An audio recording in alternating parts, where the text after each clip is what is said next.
आम्ही म्हणजे तुम्ही आम्ही सारे जना पोट आहे तोंड आहे जीव आहे सोस आहे चमचमीत गाड्याचा ते आम्ही सारे खवय्ये आम्ही सारे खवय्ये आम्ही सारे खवय्ये शिकविता नवे काही बनवावे किती किती सोचले ते जिभेचे हे पुरवावे छान छान देशी विदेशी पदार्थ जाणून घ्यावे चुकता चुकता करता करता खावे अन खिलवावे आम्ही सारे खवय्ये आम्ही सारे खवय्ये आम्ही सारे खवय्ये. नमस्कार. एक्सपर्ट डिशवॉश बार प्रस्तुत आम्ही सारे खवय्येमध्ये मी शेफ पराग तुमचं स्वागत करतो. आज आपण आलोय केरळाच्या एक्झॉटिक टूरवर. केरळा म्हणलं की तिकडचं ब्युटिफुल बॅकवॉटर जे आहे ते आपल्याला आठवतं. तिकडच्या सुंदर केरळा सिल्कमधल्या ज्या साडीज आहेत तर त्या आठवतात. जगभरात प्रसिद्ध आहेत आणि तसंच तिकडची खाद्यसंस्कृती जी आहे ना ती खूप फेमस आहे आणि इंटरेस्टिंग आहे. आता आपल्याला साऊथ पार्ट म्हणला म्हणजे साऊथ इंडिया म्हणलं की आपल्याला फक्त इडली वडाई रस्सम भात सांबर भात आणि पायसम असे काही लिमिटेड जे प्रिपरेशन्स आहेत त्याच्याबद्दल आपल्याला माहिती असते. पण ते जर तिकडचं जे ऑथेंटिक फूड जर तुम्हाला खायचं असेल तर ते तुम्हाला तिकडंच जायला लागेल. वेल तिकडं आता जायची गरज नाही कारण आज आपण ज्या रेसिपीज बघणार आहोत त्या तुम्ही करून बघू शकता आणि घरच्या घरी करू शकता.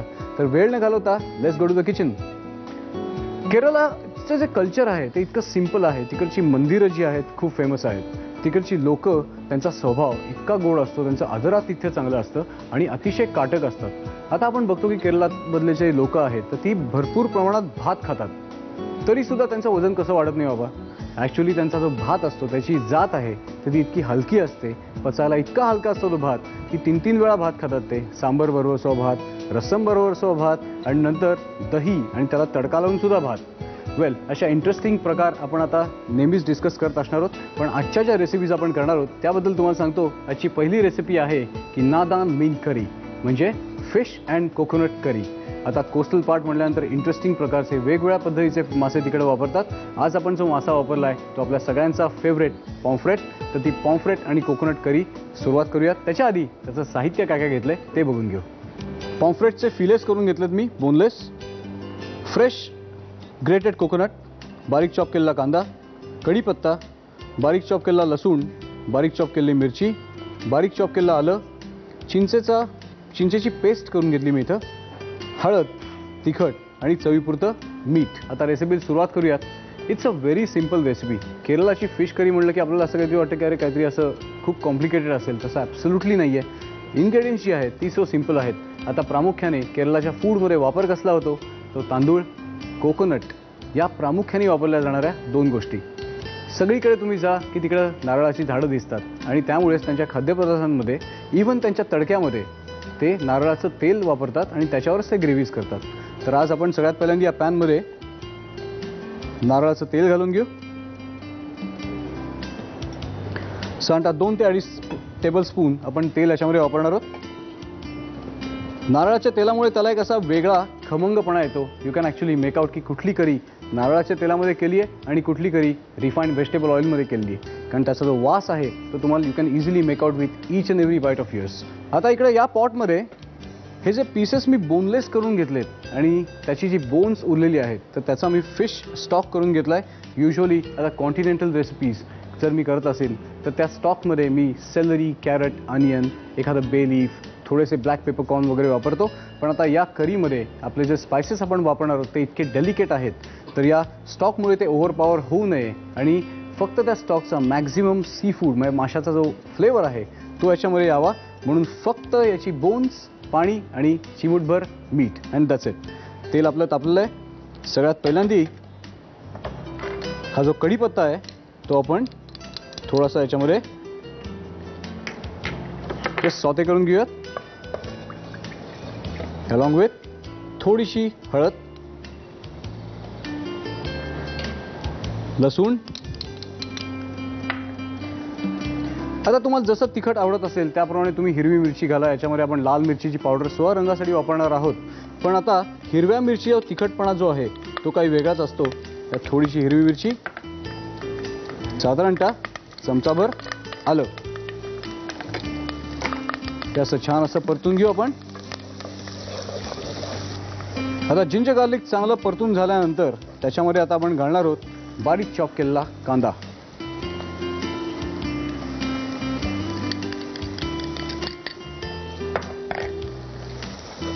युजली आपण पंजाबी रेसिपीज वगैरे करताना हा जो कांदा जो आहे तो आता छान आपण ब्राऊन करून घेतो, पण या फिश करीसाठी आपण ब्राऊन करून घेणार नाही आहोत, कारण त्या फिश करीचा जो कलर जो आहे तो आपल्याला रिटेन करायचा आहे आणि ब्राऊन करून घेतला तर त्याची शेड कम्प्लिटली चेंज होईल.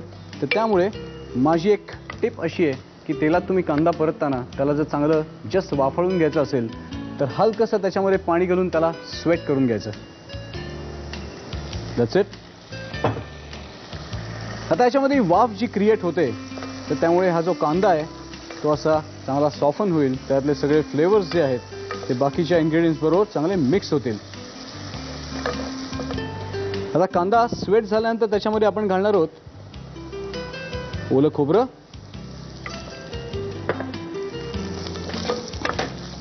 आता नारळाचं तेल जे आपण वापरलं तर करीज करताना तुम्ही ओलं खोबरं वापरत असताना एकाच गोष्टी खबरदारी घ्यायची की खोबऱ्यामध्ये सुद्धा काही प्रमाणात तेल असतं, त्यामुळे तेलाचा वापर तडक्यामध्ये थोडासा कमी करायचा, कारण आता करी जशी अशी सिमर होईल तर नारळातलं तेल जे आहे तर ते सुद्धा त्याचे तवंग बाहेर येतात.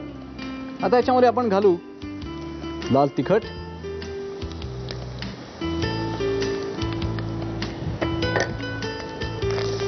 आणि या बेसिक मसाल्यामध्ये आता आपण आपला जो फिश स्टॉक आहे तो आपण गाळून घालणार आहोत.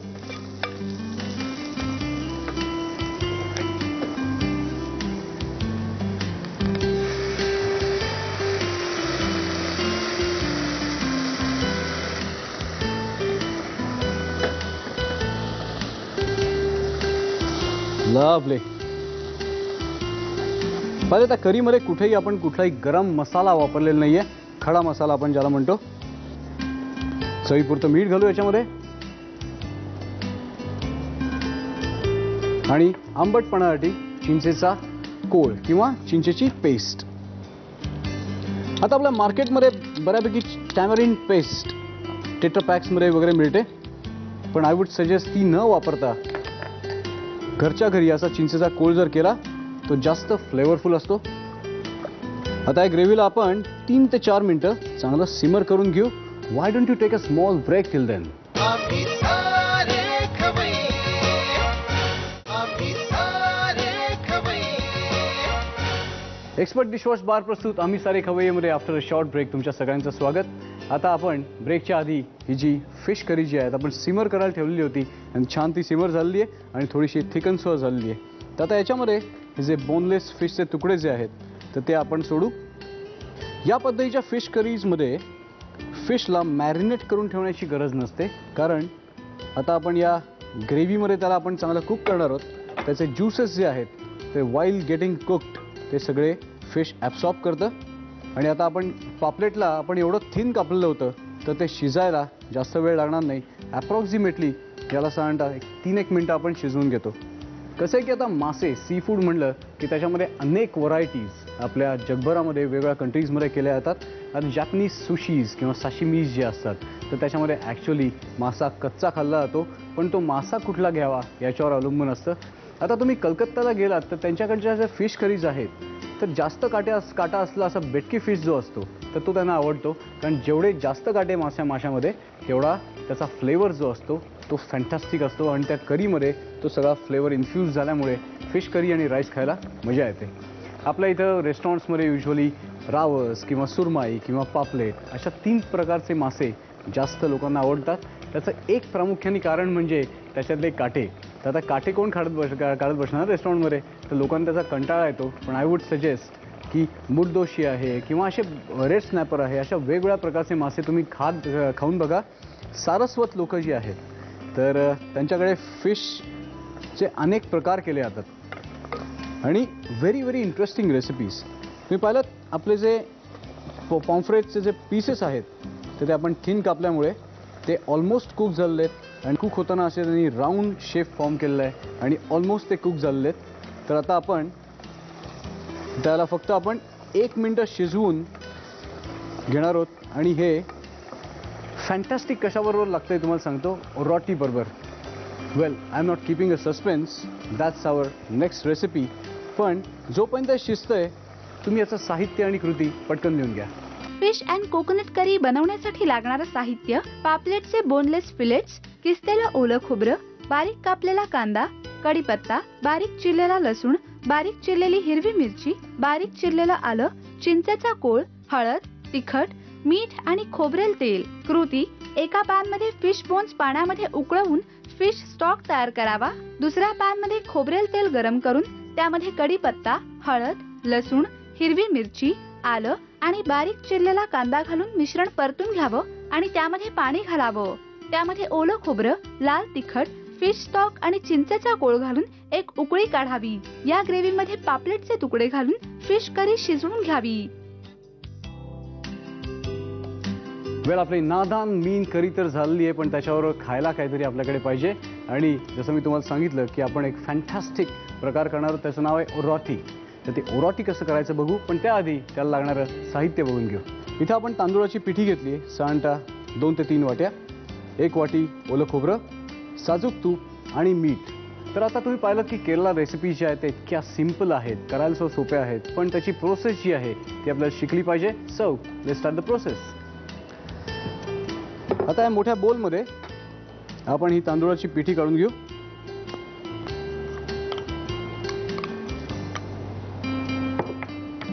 ओलं खोबरं, चवीपुरतं मीठ,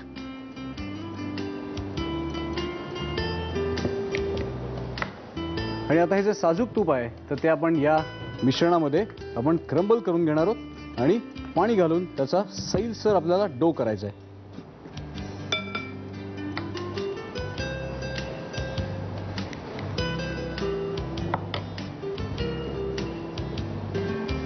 आपण आपल्या पोळीची अशी कणिक मळतो तर तशीच ही कणिक मळायची आहे, फक्त पोळीच्या कणकेपेक्षा थोडीशी सैलसर. कारण आपण हे ज्या ओरोटीज करणार आहोत तर त्या आपण केळ्याच्या पानावर स्प्रेड करून करणार आहोत, तर त्यामुळे स्प्रेड करता आलं पाहिजे आपल्याला. हलक्या हातांनी बोटांनी प्रेस करून त्याला आपण स्प्रेड करणार आहोत. आणि जसं मी तुम्हाला नेहमी सांगतो, याच्यात जे पाणी आपण घालणार आहोत ते थोडंसं गार पाणी घालणार आहोत, कोमट पाणी अजिबात घालायचं नाही.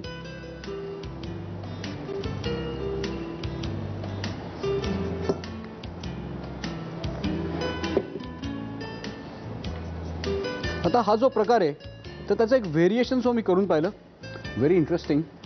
आपण आपल्याकडे जशा निवगऱ्या करतो तर तसं मी त्याला स्टीम सो करून पाहिलं. स्टीम केल्यानंतर सो फार छान लागतं, पण आज आपण त्याला केळीच्या पानात सँडविच करून आपण तव्यावर त्याला कुक करणार आहोत. आता आपण मोदक, निवगऱ्या वगैरे करताना सुद्धा त्याचं जेव्हा आपण मिश्रण करतो तर ते मिश्रण केल्यानंतर त्याला आपण थोडंसं रेस्ट करून घेतो. त्याच पद्धतीने आपण हे जे मिश्रण आहे तर त्याला आपण चांगलं रेस्ट करून घेऊ थोडा वेळ. त्याला साधारणतः एक 10 मिनिटं रेस्ट करायला लागेल. आय गेस तोपर्यंत तुम्ही एक छोटासा ब्रेक घ्या. आम्ही सारे खवय्ये, आम्ही सारे खवय्ये. एक्सपर्ट डिशवॉश बार प्रस्तुत आम्ही सारे खवय्येमध्ये आफ्टर अ शॉर्ट ब्रेक तुमच्या सगळ्यांचं स्वागत. आता ब्रेकपूर्वी आपण याचा ओरोटीचा जो डो आपण केलेला आहे तर त्याला आपण छान रेस्ट करून ठेवलेला आहे. आणि जसं मी तुम्हाला सांगितलं, केळ्याच्या पानामध्ये आपण सँडविच करून त्याला कुक करणार आहोत. तर आधी केळ्याच्या पानाचे आपण चौकोनी तुकडे कापून घेऊ.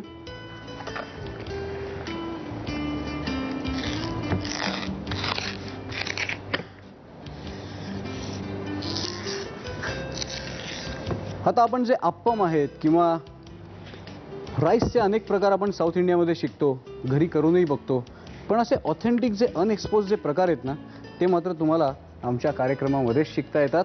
सो मी तुम्हाला सांगायची गरज नाही actually. Always stay tuned with आम्ही सारे खवय्ये. आता ही जी पानं आहेत त्याला आपण तुपाचा किंवा तेलाचा पुसटसा हात लावून त्याच्यावर हे जे मिश्रण आहे ते आपण स्प्रेड करणार आहोत.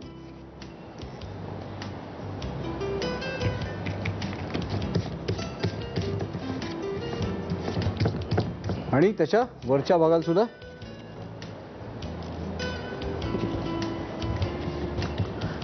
जेणेकरून या ओरोटीज ज्या आहेत त्या कुक झाल्यानंतर त्याला चिकटणार नाहीत. आता याचे मिश्रण आपण छान त्याला सेट करून घेतलंय, चांगलं सैलसर करून घेतलंय जेणेकरून आपल्याला बोटाने त्याला स्प्रेड करता येईल. तर ते आपण आता याच्यावर जस्ट असं स्प्रेड करायचं. आपण जशा निवगऱ्या करतो त्याची जेवढी आपण जाडी ठेवतो तर तेवढ्याच जाडसर असं करून त्याला आता कव्हर करणार आहोत केळ्याच्या पानाच्या दुसऱ्या भागाने. आता हे जर मिश्रण थोडंसं जर थिक झालं आणि तुम्हाला असं कळलं की बाबा सेट झाल्यानंतरही थोडंसं थिक आहे तर घाबरायचं कारण नाही. त्याच्यात तरीसुद्धा तुम्ही थोडंसं पाणी घालून त्याला पातळ करू शकता.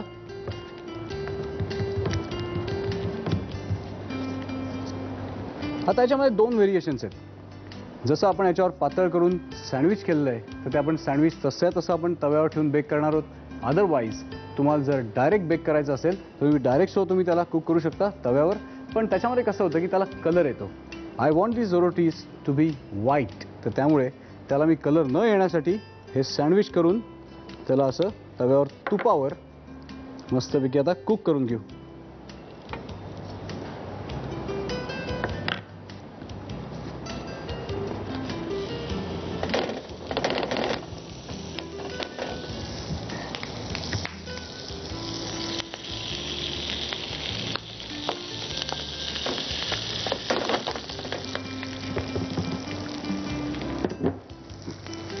आता केरला म्हणलं की त्याचं तिकडचं फूड जेवढं पॉप्युलर आहे तर त्याच्या ॲकम्पनिमेंट्स जे आहेत म्हणजे आपल्याकडे कसं आपण लसूण चटणी करतो, कारळ्याची चटणी करतो, तसं केरलामध्ये अनेक प्रकारच्या कोकोनट बेस्ड चटणीज केल्या जातात. तिकडं श्रिम्प्स मिळतात छोटे छोटे. तर त्या ड्राईड श्रिम्प्सची एक चटणी असते, त्याच्याबरोबर लाल मिरची, थोडंसं ड्राईड केलेलं आलं, तर असं करून ते एक इंटरेस्टिंग चटणी करतात. फारच सुरेख आहे. आता आपल्या कार्यक्रमामध्ये आपण अशा काही इनोव्हेटिव्ह रेसिपीज नेहमी दाखवत असतो. तर may be next time I show you few recipes of chutneys, marinades and pickles.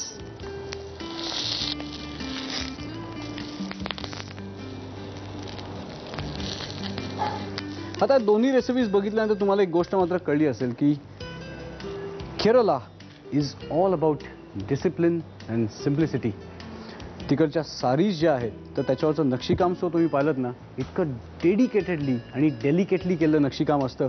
त्यामुळेच आज जगभरामध्ये त्या सारीज ज्या आहेत त्या खूप प्रसिद्ध आहेत. पाहिलं जसं मी तुम्हाला सांगितलं की डायरेक्ट जर कुक केलं असतं तर जे ओरोटीज आहेत ते ब्राऊन झाले असते. जसं हे केळ्याचं पान ब्राऊन झालेलं आहे, पण आता हे केळ्याचं पान काढून बघा, हे अजून स्नो व्हाईट कलरचेच ओरोटीज आहेत आणि आपल्या फिश करीबरोबर खायला हे फार भन्नाट लागतात. आय गेस आपल्या 2 ओरोटीज झालेले आहेत.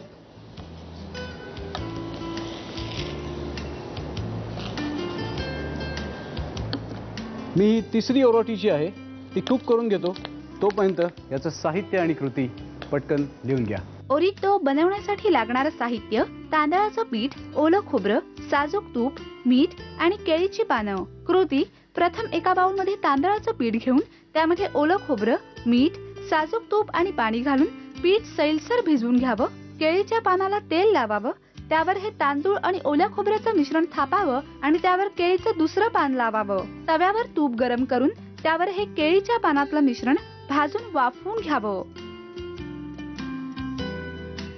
आपण वेगवेगळ्या प्रांतामध्ये गेलो, तिकडच्या रेसिपीज करून पाहिल्या, त्याचं नॉलेज घेतलं आणि एक गोष्ट मात्र प्रामुख्याने आढळली की अहो सगळेच प्रांत इंटरेस्टिंग येतो. कारण प्रत्येक ठिकाणी खाद्य संस्कृती इतकी व्हास्ट आहे, त्याच्यामध्ये इतके फ्लेवर्स आहेत, अरोमाज आहेत, कलर्स आहेत आणि अलॉंग विथ दॅट आपण तिकडची कल्चर्सच्या बद्दल सुद्धा आपण थोडीशी माहिती घेतली. आता त्यामुळे हे सगळे एपिसोड्स बघून आय एम शुअर तुमच्यामधलं जे शेफला जे पॅशन हवं असतं तर ते डेव्हलप झालेलं असेल. पण ते नुसतं डेव्हलप करू नका, रेसिपीज करून बघा आणि त्या घरच्यांना खायला घाला आणि त्यांच्या प्रतिक्रिया आम्हाला पत्रांनी कळवा. त्यासाठी आमचा पत्ता लिहून घ्या. आम्ही सारे खवय्ये, Zee Marathi, post bag number 1, Andheri पूर्व, Mumbai 99, Bharat TVC, Zee Marathi @znetwork.com. आता दिवाळी जवळ आली आहे आणि आता आपल्या आम्ही सारे खवय्ये कार्यक्रमात पारंपरिक रेसिपीजचं डिस्प्ले होतीलच, पण सगळ्यात मोठी जबाबदारी माझ्यावर दिली गेलेली आहे आणि ती म्हणजे नाविन्यपूर्ण पदार्थ तुमच्या एकंदर ती जी बास्केट आहे तुमची रेसिपीजची तर त्याच्यामध्ये ॲड करण्याची. तर त्यामुळे आता आपण पुढच्या आठवड्यात भेटणार आहोत एक खुमासदार दिवाळी स्पेशल रेसिपी घेऊन. पण तोपर्यंत you will have to be tuned in expert dishwash bar प्रस्तुत आम्ही सारे खवय्ये. Till then see you, bye bye. मस्त खा, स्वस्थ राहा. नव्या नव्या चवी ढवी विसरल्या ह्या तुम्हासाठी. हवे हवेचे पंगत किस्से तुम्हा. आज मी मराठी पिझ्झा करणार आहे. अच्छा. सगळेजण जमले आणि इतकं सुंदर मी थालीपीठ केलं आणि त्याच्यात त्यांना आवडतं म्हणून चीज घातलं होतं. सासू म्हणून त्या कशा आहे, तुमचं कसं नातं आहे आम्हाला जरा सांगा ना. प्रश्न विचारला. ट्रिकी प्रश्न मला माहिती आहे म्हणून मुद्दावर विचारला मी. नाही. आवडला ना तुम्हाला विचारलं ते, आता उत्तर पण आवडेल ना ऐकायला.